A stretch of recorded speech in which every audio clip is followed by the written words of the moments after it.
June 1944. The Allied invasion of Normandy has failed. Across Western Europe, German forces remain firmly in control, their defences stronger than ever. But far to the east, the war never slows. The Soviet Union continues its relentless advance toward Germany, fighting the largest and deadliest battles of the entire conflict. In our timeline, the success of D-Day forced Germany to split its forces between two fronts. But in this timeline, there is no Western Allied invasion, no second front, no relief, only the Red Army, alone. Can the Soviet Union defeat Nazi Germany without help from the West, or does the failure of D-Day change the outcome of the war entirely? Tonight, we follow the war where it was always decided, the Eastern Front. Welcome to Echoes of History, a channel dedicated to exploring the moments where history could have taken a different path. From the battles that shaped civilizations to the political decisions that changed the fate of nations, we examine alternate timelines and turning points that could have rewritten the world we know today. Because sometimes the smallest moment can echo across centuries. This is Echoes of History. As the summer of 1944 unfolded, the Soviet Union stood on the edge of one of the most decisive moments of the entire war. And unlike the Western Allies, the Red Army had not been slowed by failure or forced to regroup. Instead, Soviet forces were preparing to launch one of the largest offensives in military history, an operation designed to crush German Army Group Center and push deep into Eastern Europe. For months, Soviet commanders had been gathering men, tanks, artillery, and aircraft along the front lines, carefully coordinating a massive assault that would rely on overwhelming force and precise timing. Entire rail networks were used to move supplies and reinforcements into position, while Soviet engineers constructed bridges, supply depots, and communication lines to support the coming attack. By mid-1944, the Red Army had grown into a powerful and experienced fighting force, far different from the army that had struggled during the early years of the war. Soviet commanders had learned from past mistakes, improving their coordination between infantry, armor, and artillery, and developing new tactics designed to break through heavily defended German positions. Massive artillery bombardments would be used to weaken enemy defenses before waves of infantry and tanks advanced to exploit any gaps in the line. In our timeline, this offensive, known as Operation Bagration, would coincide with the Allied invasion of Normandy, forcing Germany to fight on two fronts at once. But in this alternate timeline, the situation was very different. With the Allied invasion having failed, Germany was no longer under immediate threat in the West, allowing it to concentrate more of its forces against the Soviet advance. Despite this, Soviet leadership remained confident. Joseph Stalin and his generals believed that the Red Army now possessed enough strength to defeat German forces in the east, even without significant pressure from a Western Allied front. Soviet intelligence indicated that German lines were stretched thin and that several units were under strength after years of continuous fighting. This created an opportunity to deliver a decisive blow that could shatter German defences and open the retreat toward Poland and eventually Germany itself. As preparations continued, Soviet soldiers along the front began noticing the growing build-up around them. Columns of tanks rolled into position under the cover of darkness. Artillery pieces were carefully camouflaged and aircraft filled nearby airfields. The scale of the operation was enormous, involving hundreds of thousands of soldiers and thousands of armoured vehicles.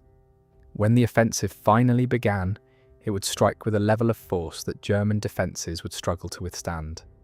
But the absence of a Western Allied invasion meant that German commanders were more prepared than they might have been otherwise. Reinforcements that could have been diverted to France were now available to strengthen defensive lines in the east. German intelligence had also detected signs of an impending Soviet offensive, allowing them to prepare for the coming assault. Even so, the Red Army's strategy relied on overwhelming force, and Soviet planners believed that even reinforced German lines could be broken under the weight of a coordinated attack. The stage was now set for a massive confrontation that would determine the future of the Eastern Front. If the Soviet offensive succeeded, it could push German forces into retreat and bring the Red Army closer to the borders of Germany itself. But if German reinforcements and defensive preparations proved strong enough to hold, the advance could slow, turning the war into an even longer and more brutal struggle. Either way, the fighting that was about to begin would be among the largest and most decisive battles of World War II, and in this alternate timeline, the outcome would carry even greater consequences, because this time, the Soviet Union would not have a Western Allied front to share the burden of victory. As intelligence reports confirmed the scale of the Soviet buildup along the Eastern Front, German commanders moved quickly to reinforce their positions, fully aware that the next Soviet offensive could determine the fate of the war in the East. Unlike in our timeline, where the Normandy invasion forced Germany to divert critical units westward, the failed Allied landing now allowed the German High Command to concentrate far more of its remaining strength against the Red Army. Armoured divisions that had been held in reserve for a potential Western front were instead redirected east, joining defensive lines that were already preparing for a massive Soviet assault. Railway networks became lifelines, transporting tanks, artillery, and reinforcements across vast distances toward threatened sectors. German engineers worked tirelessly to strengthen defensive positions, constructing anti-tank barriers, reinforcing trenches, and laying extensive minefields designed to slow Soviet advances. Commanders reorganized their forces around key defensive strongpoints, often using rivers, forests, and urban areas as natural barriers to create layered defenses that could absorb and weaken Soviet attacks before launching counterstrikes. The German strategy had shifted from large-scale offensives to a more calculated defensive approach focused on delaying and bleeding the enemy. Panzer divisions were held back behind the front lines, ready to respond rapidly to breakthroughs and attempt to seal gaps before they could expand. This mobile defense doctrine relied on timing and coordination, allowing German forces to strike Soviet spearheads once they had overextended themselves.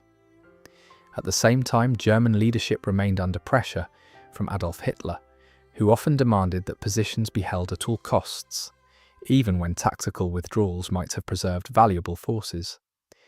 This created tension within the German command structure, as experienced generals understood that flexibility would be critical in facing the overwhelming force of the Soviet offensive. Despite these challenges, German morale received a temporary boost from the failure of the Allied invasion in the West. Many soldiers believed that stopping D-Day had proven that Germany could still defend itself against powerful enemies.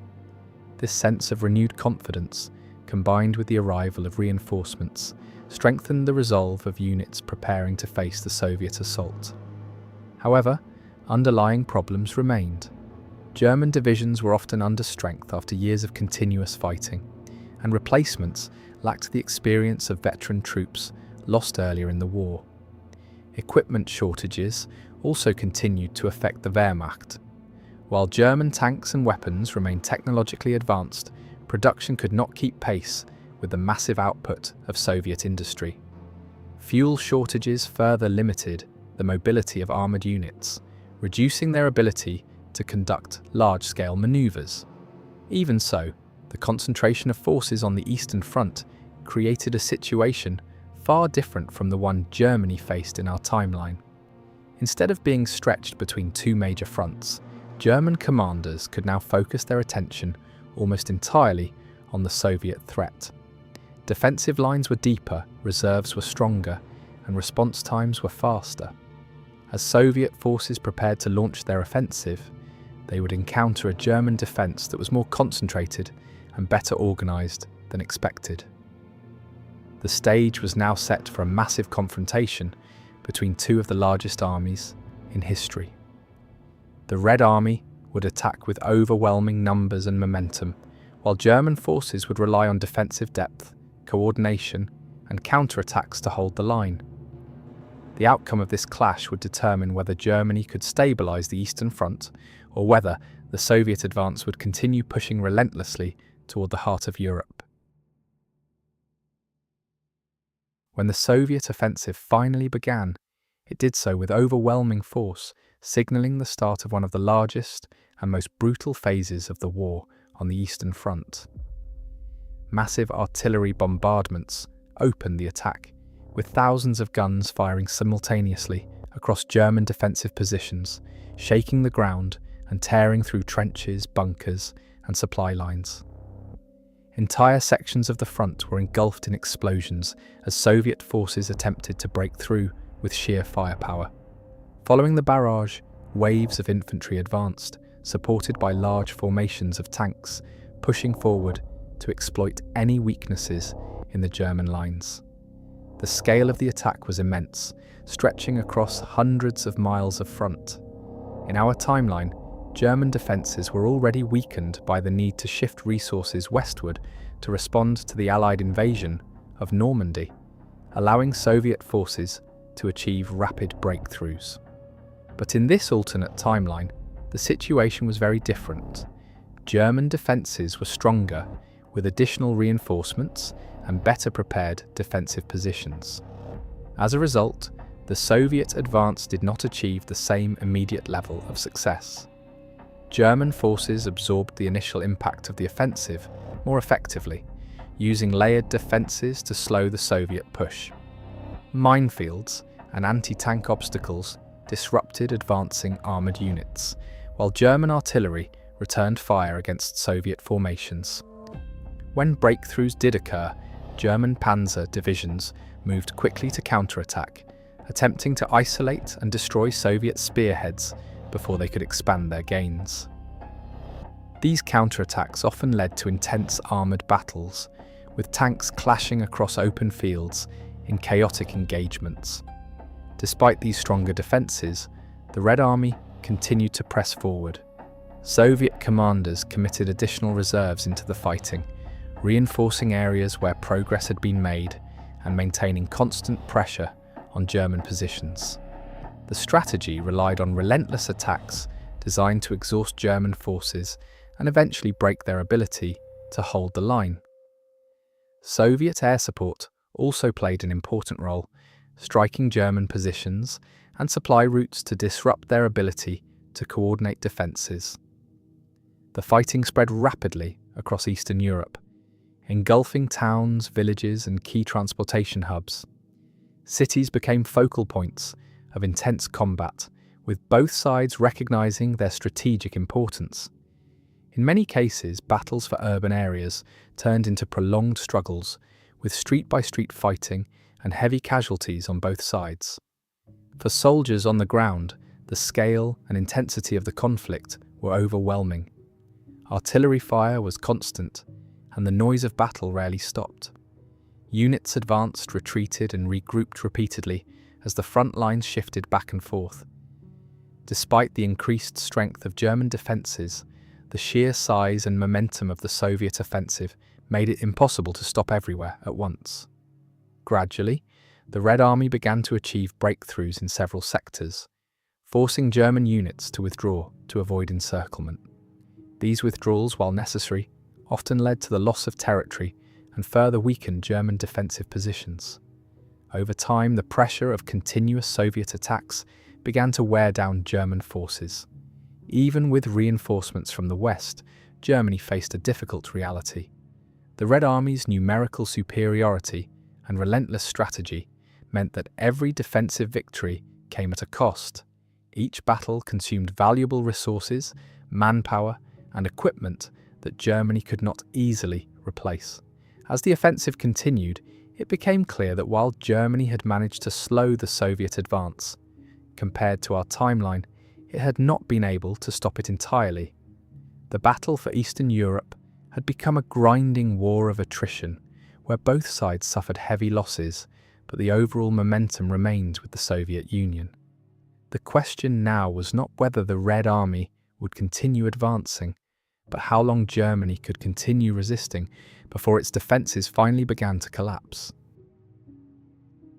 As the Soviet offensive pushed deeper into Eastern Europe, the scale of the fighting brought with it enormous losses on both sides, but especially for the Red Army, which relied on constant pressure and repeated assaults to break through German defences. Even with overwhelming numbers and firepower, Soviet advances came at a high cost. Entire units were thrown into battle to maintain momentum, often advancing through heavily defended positions under artillery fire, machine guns, and counterattacks from German armoured reserves. Fields became graveyards of destroyed tanks and equipment, while infantry units suffered heavy casualties in their attempts to overrun fortified lines.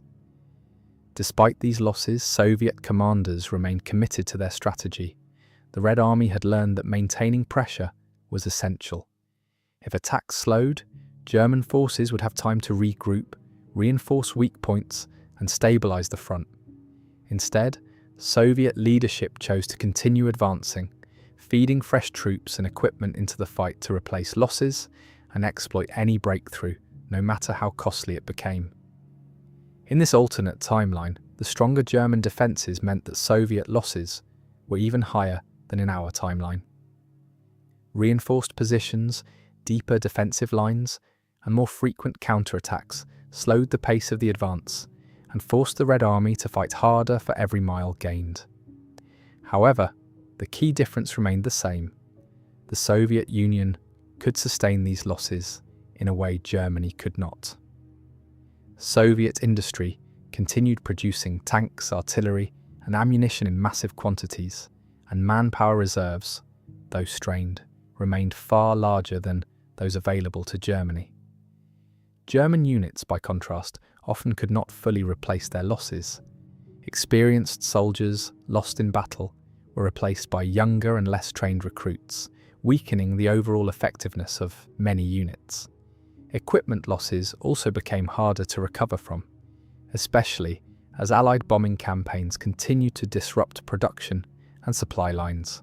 Over time, this imbalance began to show. While German forces fought skillfully and inflicted heavy casualties, they were slowly being worn down. Each defensive stand cost them resources they could not easily replace. Each counterattack consumed fuel, ammunition, and valuable armoured vehicles. Meanwhile, the Soviet advance, though slowed, never fully stopped. Town by town, city by city, the Red Army continued pushing westward. The front lines shifted gradually, sometimes only a few miles at a time, but always in the same direction. For soldiers on both sides, the war became a relentless grind. There were no quick victories, only continuous fighting and constant pressure. The psychological toll was immense as units were forced to endure repeated battles with little rest. Despite the heavy losses, Soviet morale remained driven by a clear objective: the defeat of Nazi Germany and the advance toward Berlin. The Red Army's ability to absorb losses while maintaining momentum became its greatest strength. Even in this alternate timeline, where German defences were stronger and better prepared, the overall trend remained difficult to ignore. Germany could slow the Soviet advance, but stopping it entirely required resources and manpower that it no longer possessed. As the Soviet offensive continued pushing westward, the war began entering a critical phase that would determine not just how it ended, but whether Germany might somehow survive at all. The Red Army's momentum was undeniable, advancing through Eastern Europe and steadily closing the distance to Germany's borders. But the pace of that advance had already begun to show signs of strain. In this timeline, reinforced German defences and additional reserves from the West had slowed Soviet progress compared to our reality, forcing the Red Army to fight harder for every mile gained. Supply lines stretched longer as Soviet forces moved deeper into contested territory, and the logistical challenges of maintaining such a massive offensive became more difficult with each passing week. Roads were damaged, rail lines disrupted, and equipment losses mounted as the fighting continued. At the same time, German commanders recognized that this was their final opportunity to stabilize the war. Defensive lines were reorganized closer to Germany's core territory, where supply and reinforcement were easier to manage. Rivers such as the Vistula and other natural barriers became key defensive positions, allowing German forces to concentrate their remaining strength in areas that could be more effectively defended. Armoured reserves were carefully positioned to respond to Soviet breakthroughs, and commanders began adopting a more flexible defence strategy, allowing limited withdrawals in order to preserve forces for stronger counterattacks later. This shift marked an important change. Instead of trying to hold every inch of ground, Germany began focusing on holding the right ground. For the first time in the war, there was a possibility, however small, that the Eastern Front might stabilise. If German forces could slow the Soviets' advance enough, the war could enter a prolonged stalemate in the East. And if that happened, entirely new possibilities would begin to emerge. In the West, the situation added another layer of uncertainty. The Allies were still rebuilding after the failed invasion of Normandy, and while another landing was inevitable, it would not happen immediately. That delay created a window of time in which Germany only had to focus on one major land front. Every month without a second front increased the chances that German defences in the east could solidify. Meanwhile, political tensions among the Allies could begin to grow. The Soviet Union was advancing deeper into Europe, and the longer the Western Allies remained out of the fight on the continent, the more influence the Soviets would gain over the territories they liberated. This raised a critical question. What happens if the Soviet Union advances too far, too fast? If Soviet forces approached Central Europe without a Western Allied presence, it could create pressure for political negotiations, especially if the Western Allies became concerned about the balance of power after the war. From Germany's perspective, this presented a narrow but potentially game-changing opportunity. If the front could be stabilised and the war prolonged, Germany might not need to win outright to survive. Instead, it might only need to avoid total collapse long enough for the larger alliance against it to begin fracturing.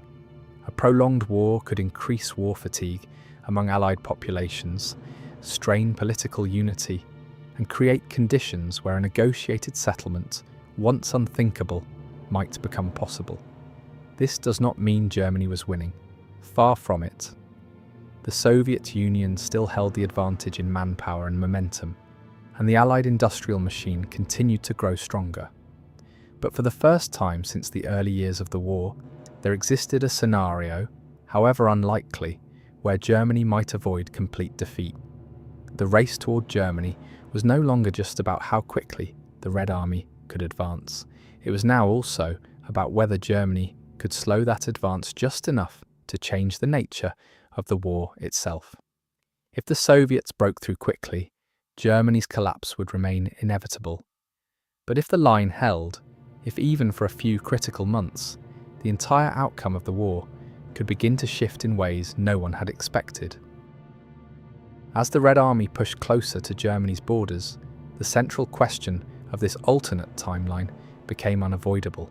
Could the Soviet Union defeat Nazi Germany on its own, without a Western Allied invasion to divide German forces? On paper, the answer still appeared to be yes. By 1944, the Soviet Union had developed into a massive war machine, capable of launching enormous offensives supported by vast numbers of tanks, artillery, and aircraft. Soviet industry continued producing equipment at a pace that Germany struggled to match, and the Red Army had gained valuable experience through years of brutal combat.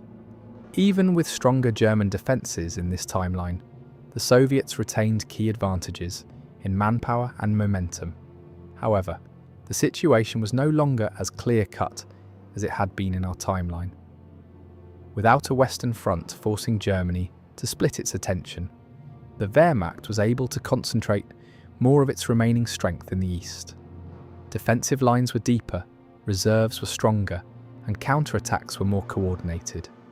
This did not stop the Soviet advance, but it slowed it significantly and increased the cost of every offensive operation. Soviet casualties climbed higher, and the logistical challenges of sustaining large-scale offensives deep into Europe became more severe. The further the Red Army advanced, the more stretched its supply lines became, and the more difficult it was to maintain the same level of pressure on German defences. At the same time, the political dimension of the war began to shift. The longer the Western Allies remained out of continental Europe, the more the Soviet Union would dominate the battlefield. This created a potential imbalance that could concern both Britain and the United States. A Soviet victory, achieved without Western Allied participation, might result in the Red Army controlling vast portions of Europe, potentially extending its influence far beyond what had originally been expected. This possibility introduced a new variable into the war. While the Allies were united in their goal of defeating Nazi Germany, their long-term interests were not identical. If the Soviet Union appeared on the verge of single-handedly defeating Germany, it could create pressure for the Western Allies to re-enter the war in Europe more aggressively, or, under certain conditions, even consider alternative strategies to limit Soviet expansion. From Germany's perspective, this emerging tension represented its last and most fragile opportunity.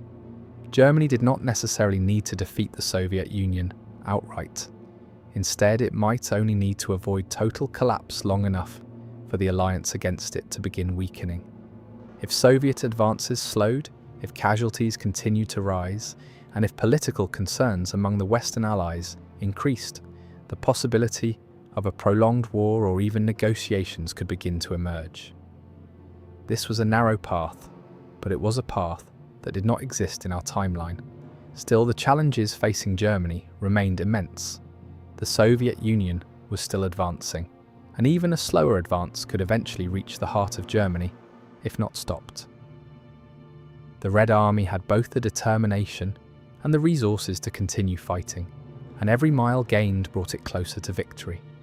So could the Soviet Union win alone? The answer was likely yes, but not as quickly and not as easily. And in that delay, in that extended and more difficult campaign, the outcome of the war began to open up to new possibilities.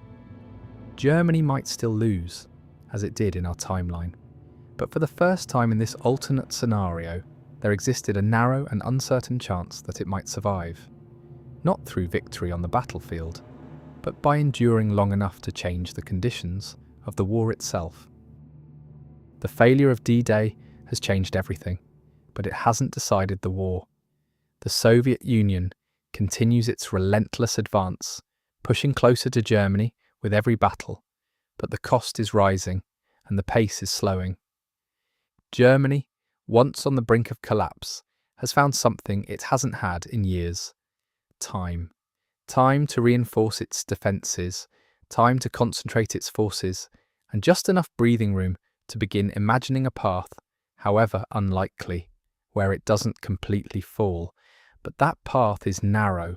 If the Soviet advance continues unchecked, Germany's defeat remains inevitable.